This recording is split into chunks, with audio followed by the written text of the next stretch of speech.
Orai sem cessar. Esse é o 10º e último vídeo que nós vamos falar sobre oração. A proposta do vídeo 9 foi que a gente pensasse sobre a oração do Pai Nosso durante essa semana, né, que passou. E hoje nós vamos conversar sobre essa oração. É lógico que nós não vamos fazer um estudo sobre ela, senão seria necessário mais 10 vídeos. Mas vamos falar algumas coisas importantes sobre a estrutura desta oração, sobre as palavras desta oração, que certamente podem nortear a nossa oração. Eu vou ler aqui no livro de Mateus, né, capítulo 6, do versículo 9 ao versículo 13, que é a oração do Pai Nosso, e nós já estaremos orando. Então, feche seus olhos enquanto eu leio, para que a gente esteja orando a oração do Pai Nosso. Pai nosso que estás nos céus, santificado seja o teu nome, venha o teu reino, seja feita a tua vontade, assim na terra como no céu. O pão nosso de cada dia nos dá hoje, perdoa as nossas dívidas, assim como nós perdoamos aos nossos devedores. E não nos deixe cair em tentação, mas livra-nos do mal. Porque teu é o reino, o poder e a glória para sempre. Amém. Essa, então, foi a oração que Jesus ensinou quando os discípulos pediram a ele que lhes ensinasse a orar. E Jesus já começa de uma maneira bastante espantosa, porque ele começa dizendo Pai Nosso. Então, é para que, se Jesus, que era o unigênito do Pai, chamou Deus de Pai Nosso, é porque realmente Deus é Pai de todos nós. Nós quem? Aqueles que reconhecem que Ele é Deus, certo? E lembrando que Deus, então, não é exclusividade minha nem sua. Se Jesus, sendo o unigênito do Pai, começa a oração dizendo Pai Nosso, era para deixar bem claro para nós que nós não somos exclusivos, mas que Deus tem muitos filhos e Ele é Pai de todos nós. E quando Jesus também diz Pai Nosso, nisso está implícito a misericórdia de Deus, o amor de Deus, a comunhão que Deus quer ter conosco, porque Ele é nosso Pai, porque nos ama, porque nos adotou em amor através do sacrifício de Jesus. E quando então Jesus já começa assim, com essa frase, com essa expressão maravilhosa, a oração do Pai Nosso, então nós podemos perceber que já existe aí um ensinamento. E depois ele continua dizendo, santificado seja o teu nome. E santificado seja o nome de Deus, por quê? Porque Ele é santo, santo, santo. E muitas vezes eu me preocupo de ouvir algumas expressões que são dirigidas a Deus, porque nós, até para falarmos com uma autoridade aqui da terra, devemos usar o pronome certo, devemos usar a colocação certa, devemos usar as palavras cuidadosamente, E ultimamente algumas pessoas, para provar que têm intimidade com Deus, são desrespeitosos, porque Deus é santo, santo, santo. E a gente tem que honrar isso. E o fato da gente ter intimidade com Deus não faz, não nos deixa essa oportunidade de ser desrespeitoso. Então, quando Jesus, o Filho de Deus, que era o próprio Deus, santifica o nome do Pai, é para que a gente entenda que Deus é santo, santo, santo, e que não há e nem haverá outro, muito menos nós, né? Podemos nos atrever de pensar que somos semelhantes a Ele, ou que podemos falar com Ele como se Ele fosse semelhante a nós. Então, esta expressão, santificado seja o teu nome, é um ensinamento muito grande e nós temos que estar atentos a isso. A santidade de Deus, ela é inalcançável ao nosso entendimento. Nós não sabemos em que nível chega a santidade de Deus, porque na verdade, se nós entrarmos, se fosse, né, possível que nós entrássemos na presença de Deus a ponto de podermos ver a sua glória e santidade, nós seríamos fulminados, porque nós não temos estrutura para isso. Por isso, quando nós estivermos na glória com o Senhor, nós teremos um novo corpo, uma nova mente, um espírito renovado para poder assistir, né, a santidade de Deus. Então, tomemos cuidado com a nossa maneira de nos achegarmos diante de Deus, porque Ele é, sim, bondoso, misericordioso e acolhedor, mas antes de tudo, Ele é santo, santo, santo, e nós não somos.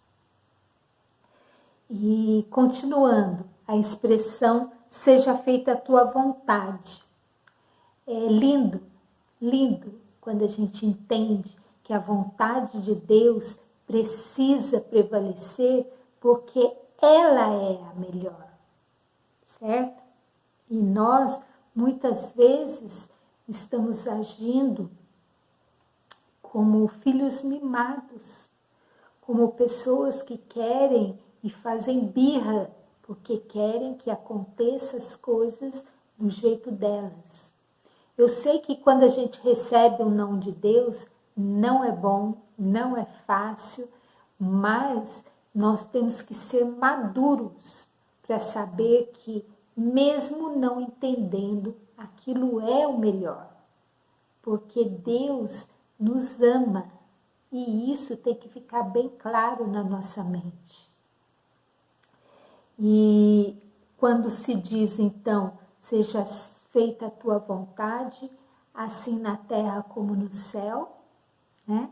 É porque Deus é dono do reino dos céus e dono aqui da terra também. Deus reina soberanamente sobre tudo. Isso também precisa ficar muito claro para nós, porque às vezes nós achamos que as coisas fogem do controle de Deus. E não é assim. As coisas têm que ter a permissão de Deus. Nada, nada. Do mínimo ao máximo, tudo está no controle de Deus. Mesmo que a gente não entenda, mesmo que a gente se apavore, Deus continua reinando soberanamente. A Ele glória e força, porque Ele é santo. E quando então Jesus, como Filho, diz, seja feita a tua vontade, é porque ele conhecia a vontade de Deus e sabia que a vontade de Deus é boa e ela deve ser soberana sobre nós. Por sinal, a gente deve saber que a ordem no reino de Deus é assim. Primeiro Deus e segundo o reino do próprio Deus. E algumas vezes a gente tem assistido alguns pregadores invertendo esta ordem e, infelizmente, algumas pessoas que também não conhecem a palavra de Deus acatam isso, que não é algo que agrada a Deus, porque a vontade de Deus é soberana, porque Deus reina soberanamente sobre tudo. Ele é dono de tudo, né? E quando nós não entendemos isso, nós agimos de forma errada, não sabendo qual é o nosso lugar e não colocando as coisas na ordem correta, né? Porque no reino de Deus, Deus reina soberanamente sobre tudo. E então ele é o primeiro e o reino que ele mesmo reina é o segundo, né? Então, a vontade de Deus deve reinar sobre a nossa vida. E é melhor que a gente entenda isso para que a gente consiga viver em paz. Quando a gente não entende isso, fica difícil da gente entender as tribulações, os atropelos, os enganos que muitas vezes nós temos que enfrentar e achamos então que estamos sendo injustiçados ou que a coisa fugiu do controle, né? Usamos aquela frase, Deus tarda, mas não falha, como se Deus estivesse atrasando em fazer alguma coisa. E Deus é perfeito, Deus é santo, Deus sabe todas as coisas. E no reino que Deus impera, Ele age na hora certa, do jeito certo e pela própria misericórdia dEle. Porque Deus é bom, Deus é misericordioso, Deus é soberano em seu amor e em sua misericórdia. Toda ação de Deus segue a lógica da perfeição de Deus. E nós não entendemos justamente porque nós não somos perfeitos. Então Deus age pela bondade e pela justiça. Nós não conseguimos entender muitas vezes porque não temos essa capacidade, porque nós somos humanos, mas não podemos desviar os nossos olhos e os nossos pensamentos da verdade que é a bondade e a justiça de Deus, para que nós possamos viver cada dia tendo paz no coração, sabendo que nada foge ao controle do nosso Deus Todo-Poderoso.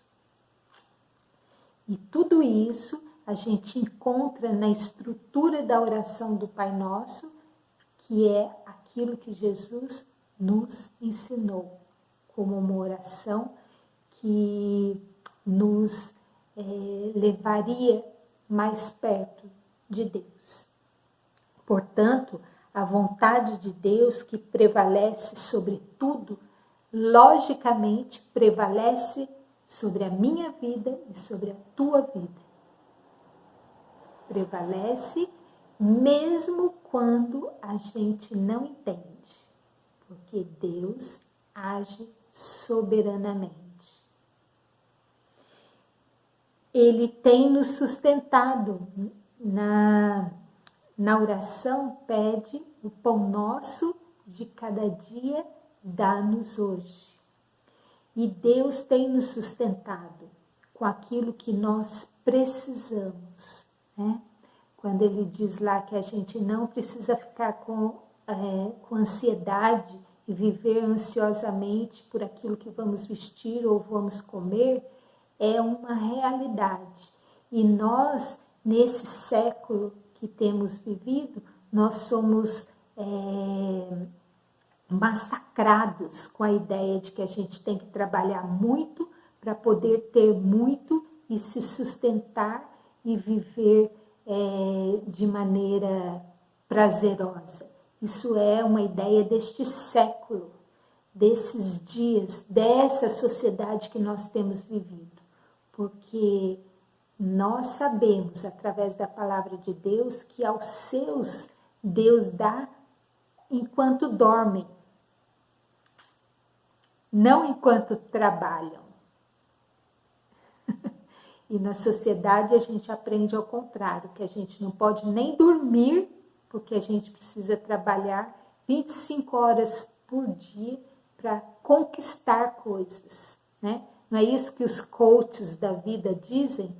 Mas a palavra de Deus não diz isso e não ensina isso. E a oração do Pai Nosso pede a Deus o pão de cada dia. Então, o nosso pão de cada dia vem das mãos do Senhor e não das mãos que trabalham. Nós trabalhamos sim, porque é também um mandamento de Deus, né? O trabalho, o suor do nosso rosto, que é uma consequência da nossa desobediência e do nosso pecado, porque lá no Jardim do Éden ninguém precisava trabalhar, mas não é do nosso suor que vem o nosso pão. O nosso pão vem do amor e da misericórdia de Deus. Isso aí é uma coisa que a gente precisa entender, que às vezes fica até difícil da gente entender, porque a gente acha que a gente vive do salário que a gente tem, não é verdade? Mas a palavra de Deus não diz isso. A proposta do reino de Deus, ela é bastante radical. E tão radical que muitas vezes, se a gente para ler uma oração como o Pai Nosso e para pensar sobre ela, parece que a nossa cabeça não consegue entender, se aprofundar nisso, porque bate com os pensamentos, se chocam com os pensamentos que nós estamos acostumados a vivenciar, né, no nosso estilo de vida. E outro item importante da oração é quando se fala sobre o perdão, né? Perdoa as nossas dívidas, assim como eu tenho perdoado aqueles que me devem. E, na verdade, isso aqui também é um desafio, porque se Deus for nos tratar como nós muitas vezes tratamos as outras pessoas, a nossa situação vai ficar difícil e complicada. Mas, na oração, o que cabe a nós, o que Deus dará a nós é o pão e o perdão. Todo o resto, se a gente prestar atenção, pertence a Deus. A Ele pertence a glória, a Ele pertence a vontade, a Ele pertence todas as coisas. E gratuitamente, por amor, Deus nos dará o pão e o perdão. É lindo e é tão profundo que é difícil até da gente entender. O perdão é algo que Deus nos dá e, ao nos dar o perdão, Ele espera que nós façamos a mesma coisa. Na oração do Pai Nosso, Deus é colocado no seu devido lugar. Logicamente, porque foi ensinada pelo especialista. Jesus é um com Deus. Então, ele conhece exatamente o lugar de Deus, Pai. E, por isso, na oração, Deus é colocado no seu devido lugar. E Deus nos ensina qual é o nosso lugar. Nosso lugar é de filho e que deve ser um filho grato, porque das mãos de Deus nós receberemos o pão e o perdão. E Deus, quem é Deus na oração do Pai Nosso? Ele é o Pai. Pai nosso. Não só meu, não só seu, mas Pai de todo aquele que reconhece que Ele é Deus bondoso e amoroso. Deus é santo, santificado seja o teu nome. Então, quando nós falarmos o nome de Deus, que nós saibamos que Ele é santo, santo, santo, e que tenhamos temor.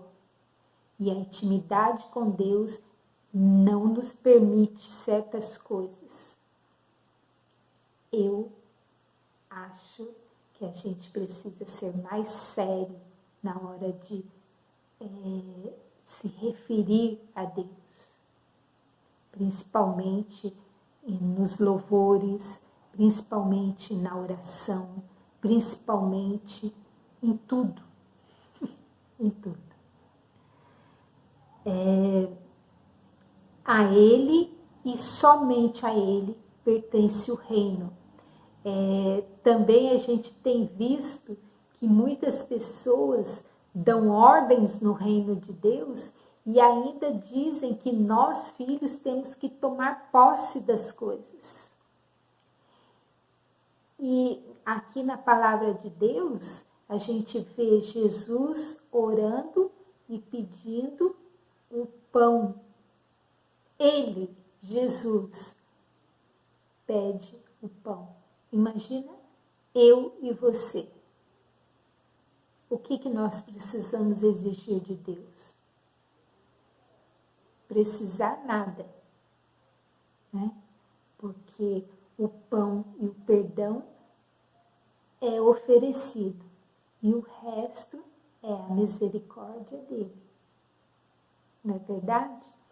Então, nós não estamos, na verdade, nos aprofundando nessa oração. Como eu disse, daria um estudo bem para muito tempo, mas alguns detalhes que você também, se você anotou, você pode perceber que algumas coisas nessa oração nos deixa bem claro os atributos de Deus, como Pai, como Deus Santo, como sustentador, como o detentor e dono do reino, e o que cabe a Deus, o poder e a glória, para sempre, porque Deus é eterno. E é importante, então, sabermos que na oração do Pai Nosso, o centro de tudo é o Pai, o Deus Todo-Poderoso, o Criador do céu e da terra, o nosso Pai querido, o Deus Santo, Santo, Santo. E a nós, a misericórdia, né? O livramento, né? Quando pede que nos livre do mal, porque nós somos livres de tudo por Deus. Livre do pecado, livre do perigo, livre do sofrimento, né? E livre do mundo para viver com Deus, em Deus e para Deus. Então, que Deus tenha misericórdia de nós, que nós possamos entender a oração e viver uma vida de oração. que o versículo orai sem cessar possa fazer parte do nosso dia a dia e da nossa vida cristã, porque quem nos convida a orar é Jesus. E quando ele fala lá, meigamente, né? Vinde a mim, todos vós que estáis cansados e sobrecarregados, e eu vos aliviarei. É este momento que nós entendemos que quando nós vamos a Deus com os nossos problemas, com as nossas dificuldades, nós estamos buscando esse alívio para as nossas vidas, esse conforto, esse consolo. E no momento que nós estamos vivendo, eu acredito que é só essa presença santa e essa certeza que Deus nos dá que tem confortado e aliviado os nossos dias e o nosso coração. Que Deus seja louvado e que nós oremos e que nós tenhamos comunhão com o nosso Pai. Deus te abençoe.